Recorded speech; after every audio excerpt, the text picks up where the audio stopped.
Smoke inhalation.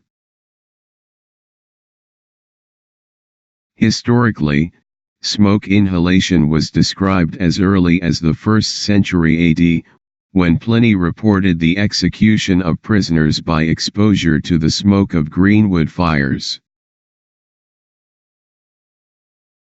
Etiology. Smoke inhalation includes potential exposure to a wide array of substances because of the complex chemistry of heat decomposition and pyrolysis. Cytotoxic anoxia from carbon monoxide, cyanide, and oxidants is a major cause of morbidity, and a number of irritant chemical pyrolysis products have the potential to cause pulmonary damage. Smoke inhalation may cause the following: thermal injury. Thermal injury to the respiratory tract is limited to the upper airways, with laryngeal edema presenting as a major medical management problem. This is due to the poor conductivity of air and the high amount of dissipation that occurs in the upper airways. Animal experiments have shown that if air at 142 degrees Celsius is inhaled, then by the time it reaches the carina it will have cooled to 38 degrees Celsius. Steam, volatile gases, explosive gases, and the aspiration of hot liquids provide some exceptions, as moist air has a much greater heat-carrying capacity than dry air. Irritant injury. Irritants can cause direct tissue injury, acute bronchospasm, and activation of the body's inflammatory response system. Activated leukocytes and/or humoral mediators, such as prostanoids and leukotrienes, produce oxygen radicals and activate proteolytic enzymes. Some studies have shown that the administration of the cyclooxygenase inhibitor ibuprofen reduces lung lymph flow in animals with smoke inhalation. The direct injury is a consequence of the size of the particle, its solubility in water and its acid-base status. Ammonia produces alkaline injury, whereas sulfur dioxide and chlorine gas lead to acid injuries. Other chemicals act via different mechanisms. For instance, acrolein causes free radical formation and protein denaturation. The location of injury depends on the solubility of the substance in water.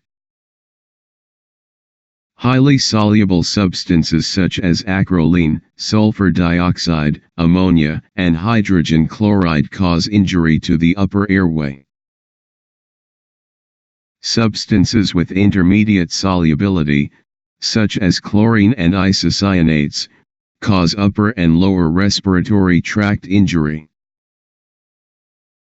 Phosgene and oxides of nitrogen have low water solubility and cause diffuse parenchymal injury. Asphyxiation. Tissue hypoxia can occur secondary to several mechanisms. Combustion utilizes oxygen, decreasing the ambient concentration of oxygen to as low as 10 to 13%. The decrease in fraction of inspired oxygen leads to hypoxia, despite adequate circulation and oxygen carrying capacity. Combustion of plastics, polyurethane, textiles, silk, nylon, and wool, rubber and paper products can lead to the production of cyanide gas. Hydrogen cyanide, HCN, is a colorless gas, with a bitter almond odor to the 40% of the population able to detect it. It is 20 times more toxic than carbon monoxide, CO, and can cause immediate respiratory arrest. Consider cyanide toxicity in all patients with smoke inhalation who have central nervous system or cardiovascular findings. Cyanide interferes with cellular metabolism, subsequently halting cellular respiration. As a consequence of the cessation of the electron transport system, anaerobic metabolism ensues, with corresponding high lactate acidosis and decreased oxygen consumption.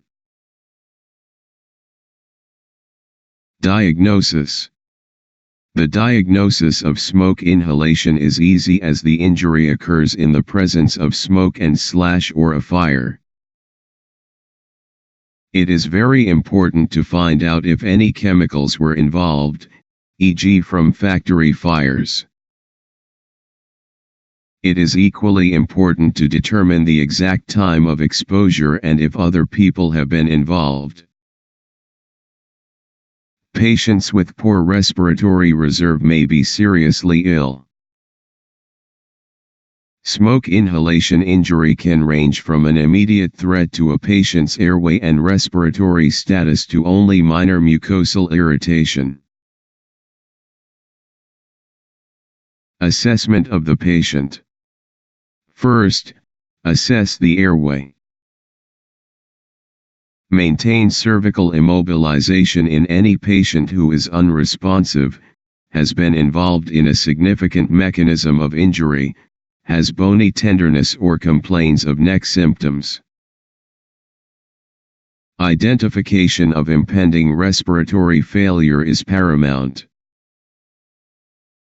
Assess breathing by respiratory rate, chest wall motion and auscultation.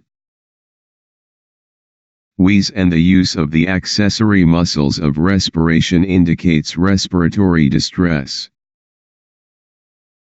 Assess circulation by level of consciousness, pulse rate, BP, and capillary refill, and by symmetry and strength of pulses.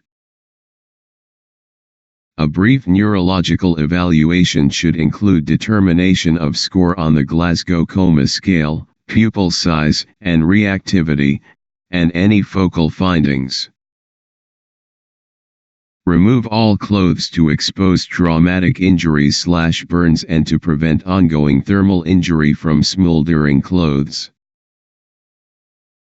Hoarseness, a change in voice, complaints of throat pain and odynophagia indicate an upper airway injury that may be severe. Assess patient for any other trauma, e.g. fractures. Investigations. Arterial blood gases, look for hypoxia and respiratory acidosis.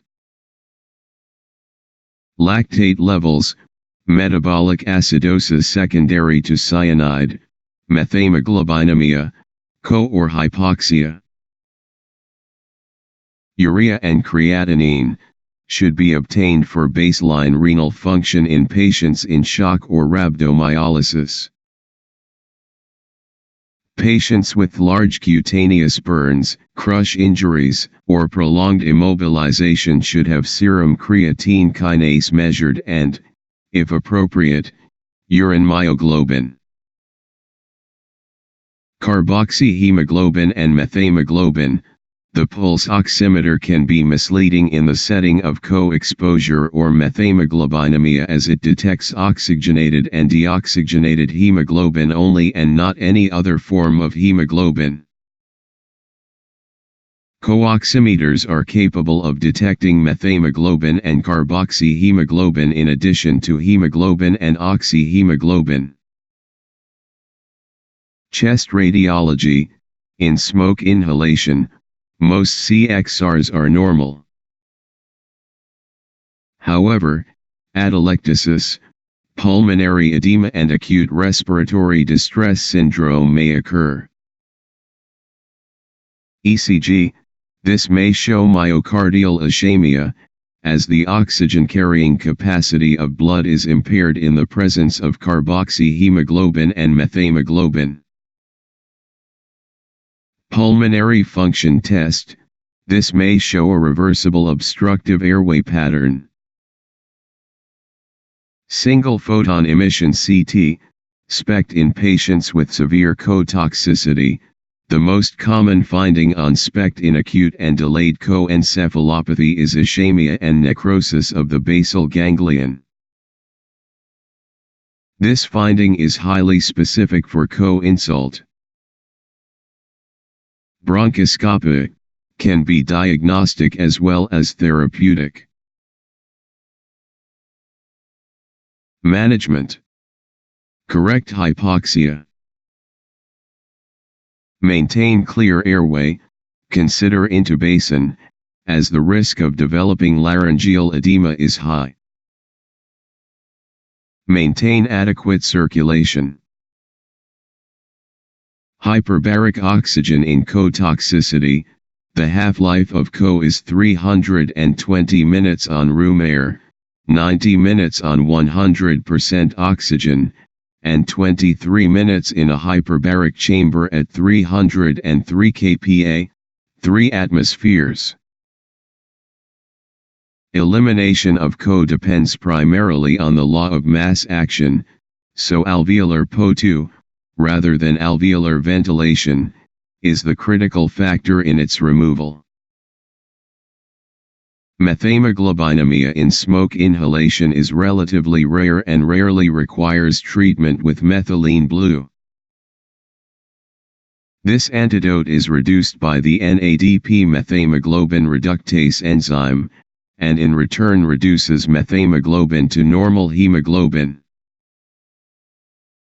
Indications for treatment are a change in mental status, acidosis, ECG changes, and ischemic chest pain. Levels lower than 30% may not require treatment, depending on the patient's cardiorespiratory reserve. Bronchodilators in patients with bronchospasm. Antibiotics if sepsis is present.